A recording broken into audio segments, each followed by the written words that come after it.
इसबगोल की उन्नत खेती। इसबगोल यानी प्लांटागो ओवेटा एक अत्यंत महत्वपूर्ण नगद आमदनी और निर्यात द्वारा विदेशी मुद्रा अर्जित करने वाली औषधीय फसल है।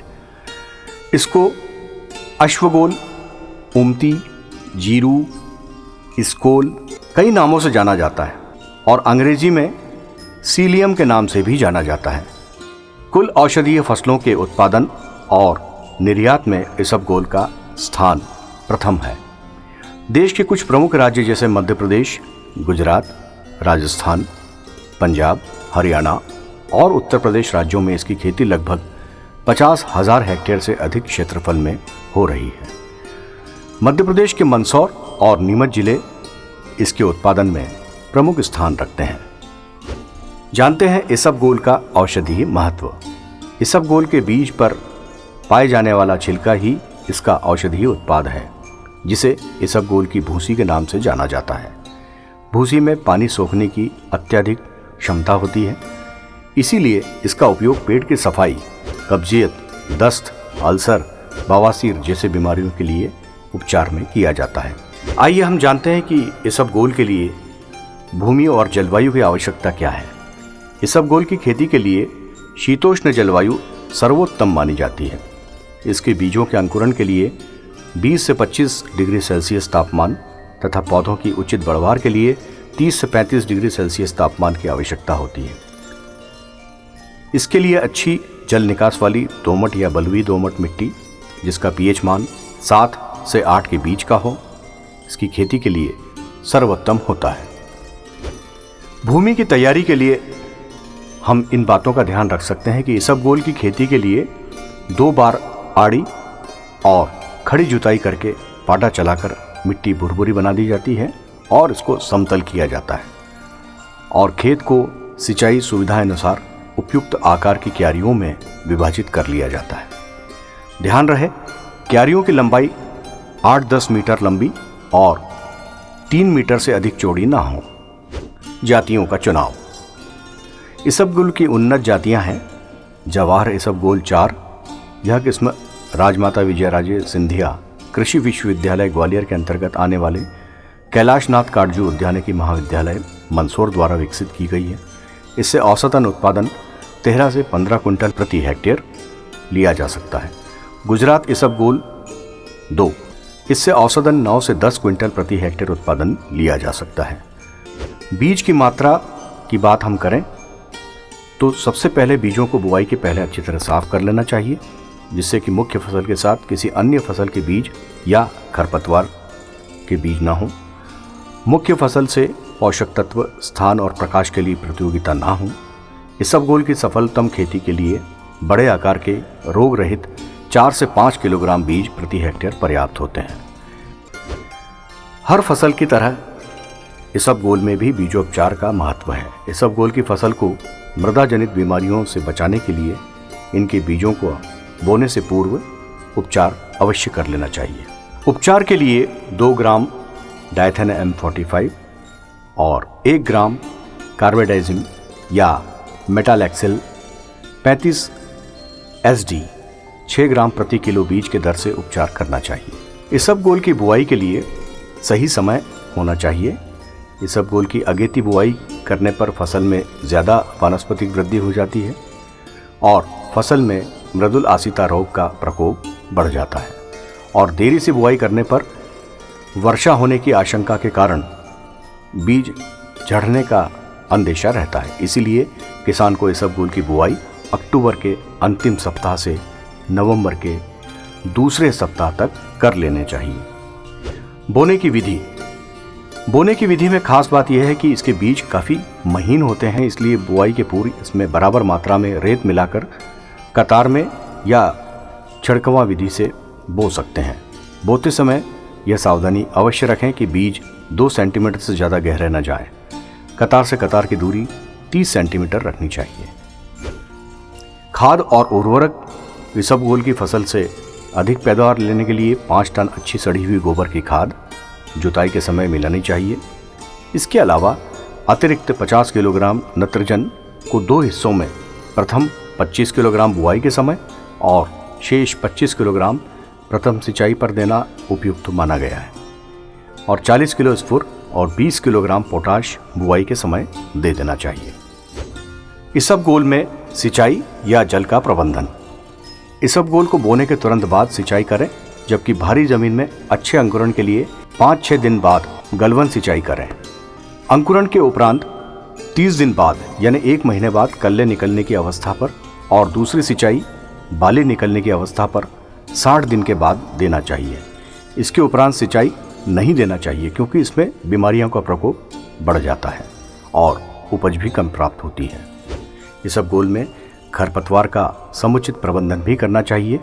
अंकुरण के 20 से 25 दिन पश्चात निंदाई गुड़ाई अवश्य करना चाहिए। इसी समय छनाई का कार्य भी कर सकते हैं ताकि पौधों में वृद्धि और विकास के लिए पर्याप्त स्थान मिल सके और प्रति इकाई क्षेत्रफल से अधिक उत्पादन दिया जा सके। इसबगोल में प्रति हेक्टेयर 6 से 7 लाख प्रति हेक्टेयर पौध संख्या होना चाहिए, जिससे कि कीट या बीमारी की समस्या कम से कम की जा सके। इस फसल के रासायनिक खरपतवार नियंत्रण के लिए आइसोप्रोट्यूरान दवा 1 किलो प्रति हेक्टेयर की दर से बोनी के तुरंत बाद 800 से 1000 लीटर पानी में घोलकर छिड़काव करना चाहिए। अब इसके प्रमुख रोग और व्याधियों के बारे में चर्चा करते हैं। एक रोग होता है पौध विगलन रोग। इस रोग का प्रकोप फसल की किसी भी अवस्था में हो सकता है। इस रोग से प्रभावित पौधे मुरझाकर सूख जाते हैं और अंततः पौधे मर जाते हैं। रोग का प्रकोप दिखाई देने पर कार्बेडाइजिम 2 ग्राम प्रति लीटर पानी में घोलकर जड़ वाले क्षेत्र में भूमि को तर कर दिया जाना चाहिए। एक होता है डाउनी मिल्ड्यू। इस रोग के लक्षण प्रारंभिक अवस्था में बाली निकलने की अवस्था में दिखाई देते हैं और सर्वप्रथम पत्तियों से ऊपरी सतह पर कत्थई रंग के धब्बे दिखाई देते हैं।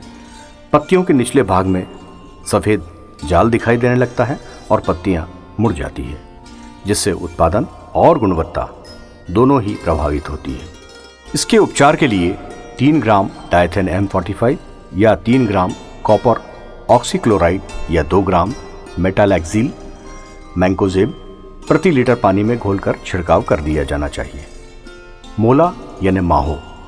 इसबगोल में अधिकतर मौला यानी जिसको हम एफिड कहते हैं, इसका प्रकोप होता है। इसके प्रकोप से फसल चिपचिपी, चमकदार और काली दिखाई देने लगती है। मौला कीट पत्तों से रस चूसने वाला पीले रंग का सूक्ष्म कीट होता है। इसकी रोकथाम के लिए इमिडाक्लोप्रिड 5 मिलीलीटर 15 लीटर पानी में घोलकर छिड़काव किया जाना चाहिए। कटाई और गहाई। इसबगोल की फसल 115 से 120 दिनों में पककर तैयार हो जाती है। इस अवस्था पर पत्तियां सूख जाती है और बालियों को हाथ से मसलने पर दाने आसानी से निकल जाते हैं। इस अवस्था पर फसल की कटाई कर लेनी चाहिए, अन्यथा दानों के झड़ने का बहुत ज़्यादा डर रहता है। अगर मावठे यानी शीत वर्षा की संभावना हो तो फसल की 1-2 दिन पूर्व में कटाई कर लेनी चाहिए। कटाई के उपरांत फसल को 1-2 दिन में धूप दिखाकर लकड़ी के द्वारा पीटकर या थ्रेसर मशीन की सहायता से दानों को अलग कर देना चाहिए। कटाई के बाद फसल को जमीन पर न रखते हुए किसी त्रिपाल या प्लास्टिक की चादर पर इकट्ठा करना चाहिए। इसे धूप में सुखाने के बाद ही गहाई करनी चाहिए और सूखे हुए दानों को प्लास्टिक या कपड़े के बैग में, कपड़े की थैली में भरकर नमी रहित कोठी में भंडारण कर लेना चाहिए।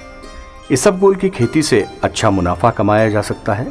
इसकी औसतन उपज 10 से 12 क्विंटल प्रति हेक्टेयर की होती है। आइए जानते हैं इसबगोल के व्यापार और विपणन के बारे में। इसबगोल की खेती मध्य प्रदेश के मंदसौर और नीमच जिले में ज़्यादा की जाती है, इसलिए इसकी विपणन की सुविधा नीमच, नारायणगढ़, पिपलिया मंडी और मंदसौर की मंडियों में है। किसान भाई अपना माल इन मंडियों में ले जा करके बेच सकते हैं। आइए अब हम जानते हैं कि इसबगोल की खेती में आय और व्यय का क्या ब्यौरा होता है। इसबगोल की खेती में 1 हेक्टेयर में लागत लगभग 21,000 रुपये आती है, जिसमें बीज पर 110 रुपये प्रति किलो की दर से 550 रुपये, सिंचाई और अन्य कृषि क्रियाओं, पौध पोषण, पौध संरक्षण पर लगभग 12,000 रुपये और कटाई एवं ढुलाई पर लगभग 5,000 रुपये का खर्च होता है। गहाई पर लगभग 3,000 रुपये का खर्च आता है। इस प्रकार 1 हेक्टेयर में इसबगोल की कुल लागत लगभग 21,000 रुपये होती है। इसके बदले हमें लगभग 9 क्विंटल बीज प्राप्त होता है, जो कि बाजार में सामान्यतः 10,000 रुपये प्रति क्विंटल की दर से लगभग 90,000 रुपये की आय प्राप्त होती है। और इस प्रकार कुल आय लगभग 90,000 और शुद्ध आय लगभग 69,000 की होती है। यह गणना न्यूनतम बाजार भाव को दृष्टिगत रखते हुए की गई है। किसानों को निश्चित रूप से इससे अधिक आय प्राप्त होती है। चूंकि इसबगोल के बीज और भूसी का उपयोग मुख्यतः दवाइयाँ बनाने के लिए किया जाता है, इसलिए किसान को जैविक खेती की ओर अग्रसर होना चाहिए। जैविक खेती स्वास्थ्य एवं पर्यावरण की दृष्टि से लाभदायक है। जैविक तरीके से इसबगोल की खेती करने से कृषकों को मंडी भाव से अधिक भाव मिलता है। इस प्रकार जैविक इसबगोल उगाकर कृषक प्रति इकाई क्षेत्रफल अपनी आय अधिक प्राप्त कर सकते हैं। प्रस्तुत वृत्त चित्र राजमाता विजय राजे सिंधिया कृषि विश्वविद्यालय ग्वालियर की महत्वपूर्ण इकाई अखिल भारतीय समन्वित औषधीय एवं सुगंधित फसल परियोजना उद्यानिकी महाविद्यालय मंदसौर मध्य प्रदेश की अनुशंसाओं पर आधारित है। इस परियोजना के अंतर्गत विभिन्न औषधीय फसलों पर शोध कार्य निरंतर क्रियान्वित किए जा रहे हैं।